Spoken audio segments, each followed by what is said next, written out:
Inter Milan 4, Barcelona 3. 3. Uno, dos, tres. 3. واحد اثنين ثلاثة. 3. 3 is the word which I've been hearing a lot about Barcelona fans over the past couple months, past couple weeks. A lot of Barcelona fans, they love the word 3, which equals a treble. They love the word treble. I've been hearing treble for so many months now. I've been hearing treble, treble, treble, treble, treble, treble, treble. I've been hearing a lot of treble. I've been hearing that word a lot. You know how Jude Bellingham said in the Madrid dressing room, the only word that we said is remontada? Barcelona, the only word which they've been saying for the past couple months is treble. Treble this, treble that. And they were close. They were very close. The treble hopes is over. The treble hopes is gone. But it's fine though. I don't think you guys should be upset about it. You guys, Barcelona has been funded like over 112 years ago, fam. They man have been running for a long time. You guys have been running for a long time, and it's fine. Like, you guys don't need to win the treble again. You guys have won it 2 times. But you know what it is? The same way the word treble. There is also one more thing about the word 112. 112. The same way Barcelona was founded over 112 years ago.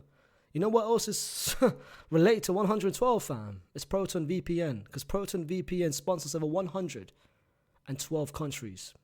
112 countries is covered by Proton VPN.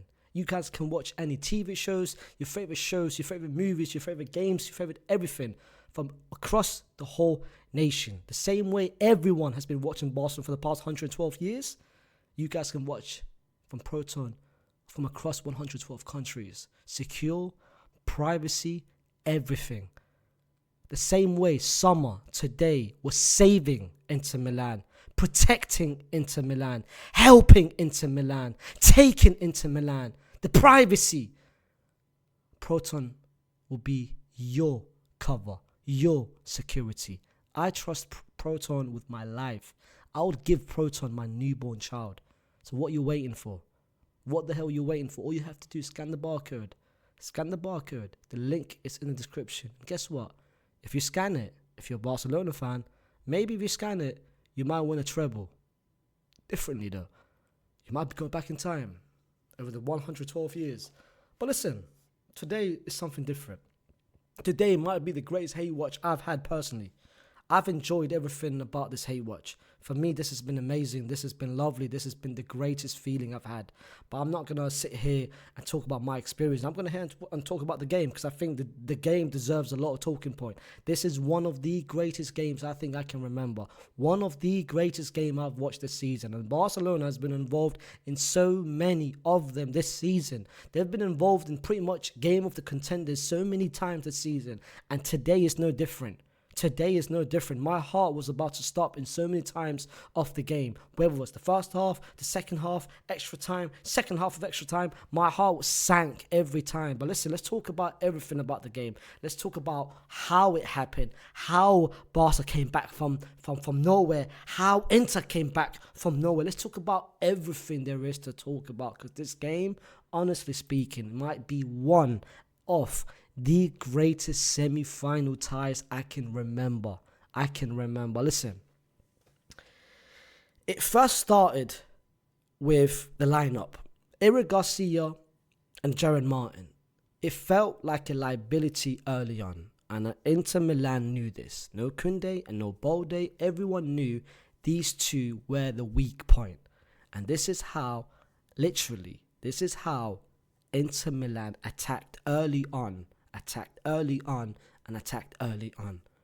The goal which is scored, great interception by Bastoni. Dani Olmo gets intercepted in the middle of the park. Great pass by DiMarco. Finds Thuram. Thuram, sweaty pass, tap in from Lautaro Martinez, makes a 1-0. But I always said, even at 1-0 up, I've always said before the game started, on my watch along, I said, listen, one thing that you can't say nothing to Barcelona is remontadas, is the mentality. And this season, they've showcased it more than any team in the world. So 1-0 is not enough. And even the second goal is not enough. The second goal wasn't enough. A goal which at first, looked like a clean tackle on Kubasi.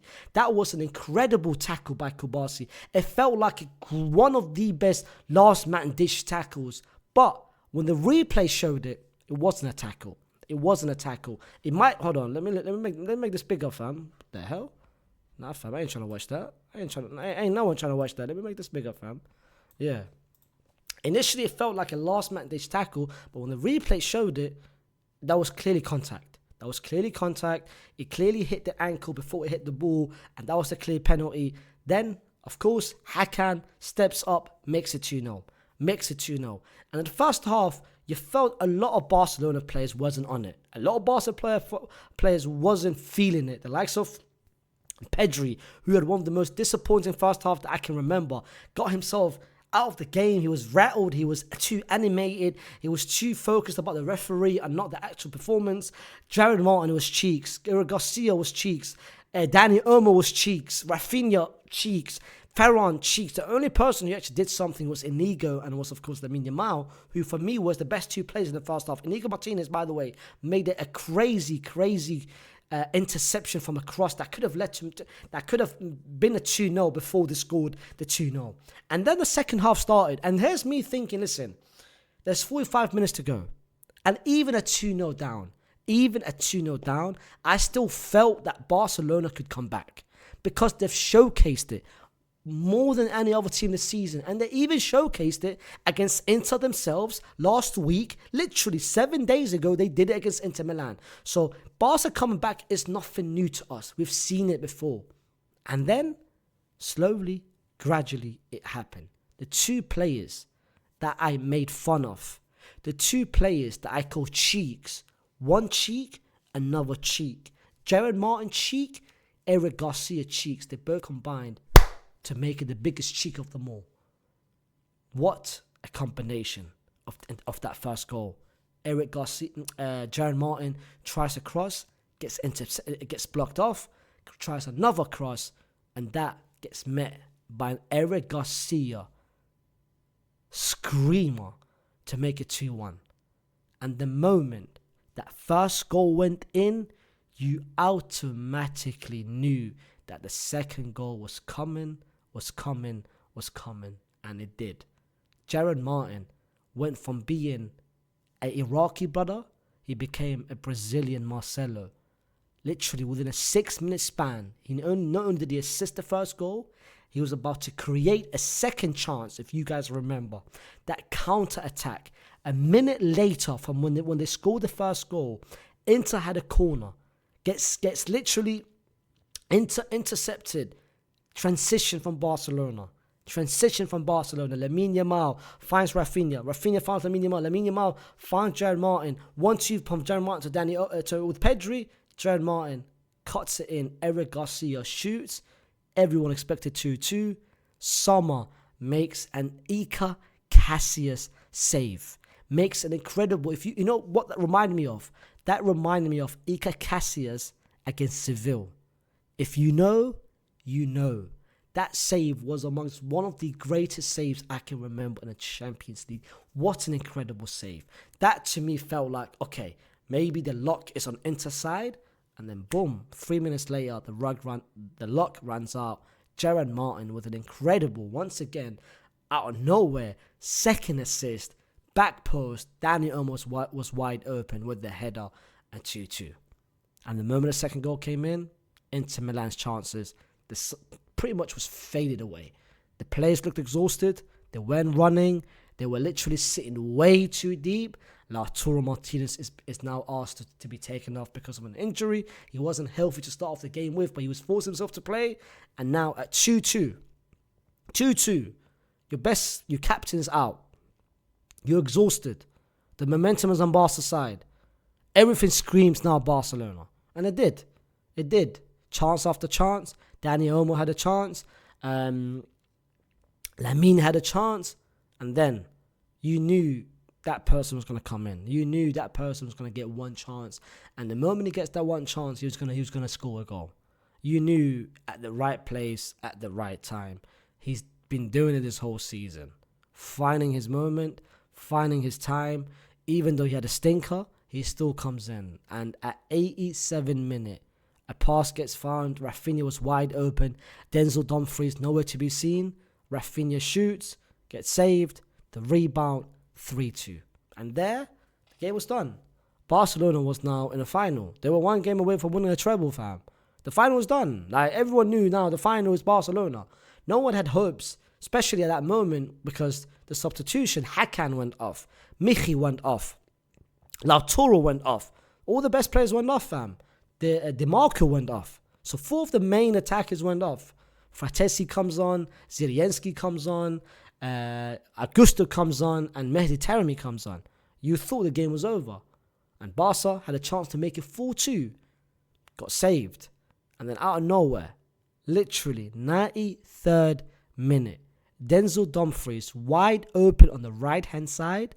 Wide open on the right-hand side. Jared Martin was nowhere to be seen. Finds a cross. Low cross. And Acerbi comes in clutch with a fantastic first time finish to make it 3-3. And the game goes to extra time. 30 minutes to decide the future of either Barcelona's treble hopes or of its Inter first Champions League final in the last, to be fair, 2 Champions League final in the last 3 years with Simone Inzaghi, which we'll talk about. But extra time comes in. And here's me thinking, by the way, Pedri goes off. Yeah, Pedri goes off. Kubasi goes off. Sorry, that was in the second half. That was when they conceded. But Lewa comes on. And when Lewa comes on, I'm like, okay. Lamine comes on. Okay, the game might now go to Barca's side. Because you knew Inter, they wanted the penalties. You could see from the moment the second half of extra time started. Sorry, the extra time started. You knew Inter was not going to defend. They had 30 minutes. They were going to defend with their life because they wanted penalties. You knew that. Then out of nowhere, ball gets over the top. Marcus Thuram is trying to fight for it. Arujo's on him. Arujo's a strong guy, by the way. Strong guy, fam. Strong bully. Marcus Thuram just says, move, bro. Goes past him so easily.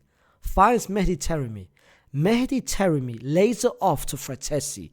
Fratesi had about 6 seconds, 5 to 6 seconds, to basically receive the ball with no one pressing him inside the penalty box. Managed to maneuver his body around. Managed to find his right balance because he was off balance initially. Managed to put himself in the right position. And literally managed to have the time. Curler, bottom post, 4-3 Inter. And Barcelona tried. Substitution was made. System change was done. Frankie went as a centre back. Players came on. Lamine Yamal had a chance to make it 4-4 in the last 3 seconds of the game. And once again, the best player. And now let's talk about him. The best player was this summer. Jan Sommer made an incredible save to Lamine to deny him. But not only in the last second, he's been making incredible saves throughout the whole tie. You know, those 7 saves, I reckon 4 of them or 5 of them was crucial. Incredible display. Incredible display. If it wasn't for Jan Sommer, Barcelona would currently be in a Champions League final. Not only for Jan Sommer, Acerbi, incredible. Damian, when he came on, incredible. Denzel Dumfries, even though I never felt like it was one of his best performances in terms of his final pass, he still leaves with 2 assists. And that's the player that he's become. Despite being nowhere to be seen, despite not being the level that he should be, he's a GA. Comes out of nowhere with 2 assists. Barella was running for 120 minutes. 120. He was the last 10 minutes. You could see his leg was dying, but he was still chasing, fighting. But for me, the second best player for Inter Milan was this man right here, Marcus Thuram. This today was the definition of what to expect from a pulled-up striker. His hold-up was incredible. He was holding up everything, taking away pressure, allowing Inter to get involved in plays, allowing Inter to get second chances. Incredible display from him. That fourth goal was all him. The first goal was all him.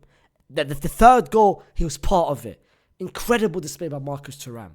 But now, listen, Fratesi deserves a lot of respect as well. Zielinski and Mehdi Taremi as well. That Mehdi Taremi, the last pretty much 15 minutes he was defending for his life, defending against Lamine Yamal. He was playing like a left wing back. It felt like Eto'o. It felt like I was watching Champions League final 2000. Champions League final, ironically enough, against Barcelona when Eto'o was playing as a right wing back, left wing back certain time. It felt like I was Terry playing as a wing back. But now let's talk about Barcelona. Because Barcelona, a lot of eyes was on them. The expectation and the pressure was on them. I don't think Inter had the pressure the same way Barca had the pressure.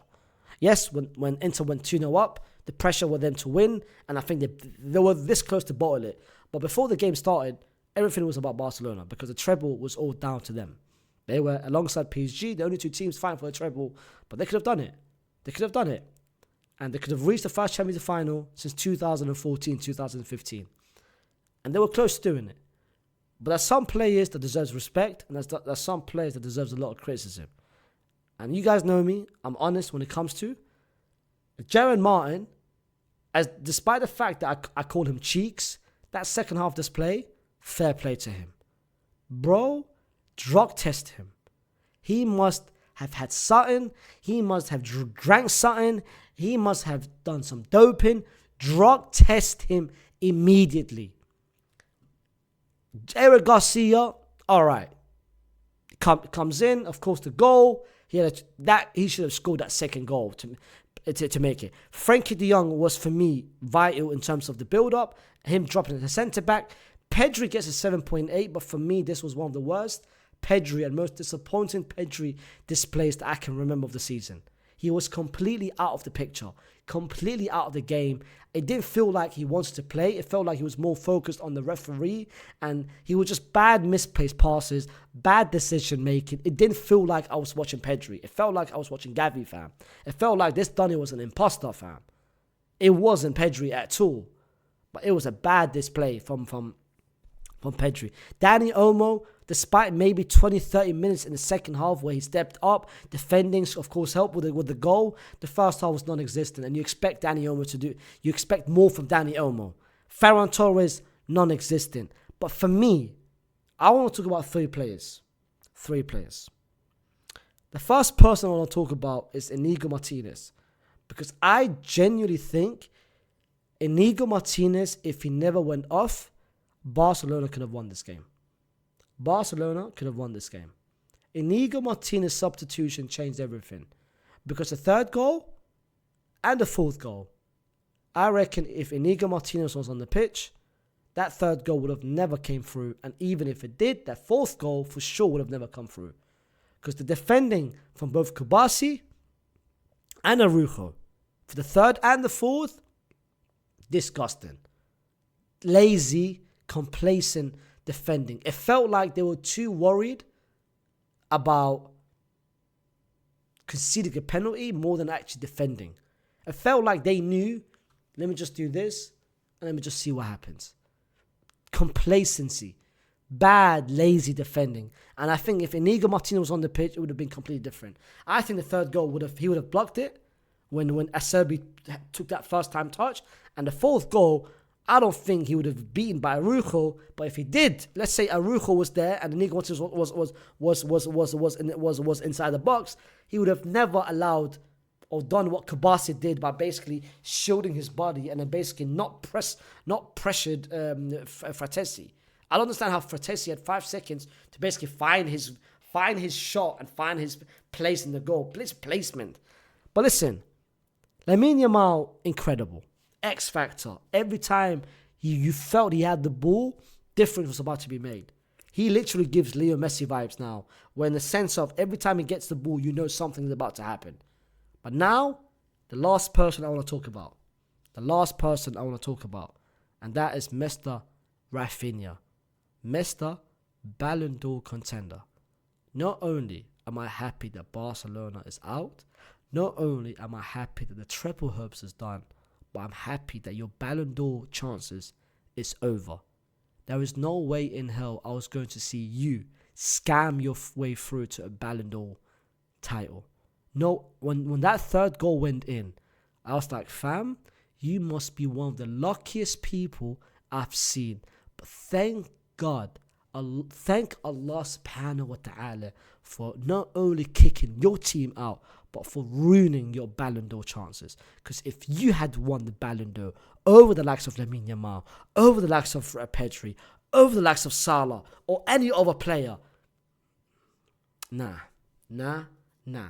But fam, if you based it on two legs, this is one of the craziest ties I think I've seen. Inter deserves a lot of respect. Barcelona were unlucky. You can say they were unlucky. Barcelona deserves respect on their own for not only coming back in the first leg, but coming back in the second leg as well. Because it's not easy to come back, especially in the second half, being 2-0 down at San Siro with two of your fullbacks. By the way, you could tell, yeah, no Bode, no Koundé changed the whole thing. If Koundé was there, if Bode was there, this result and this tie would be completely different. Barca would have gone through 100%. It changes when your best two fullback pairs are not there. So Barcelona might be unfortunate on that part, but the result is not unfortunate. And now Barcelona's triple hoops is done. Inter is through to the final. And wow. And I want to finish off this video by saying one thing and one thing only.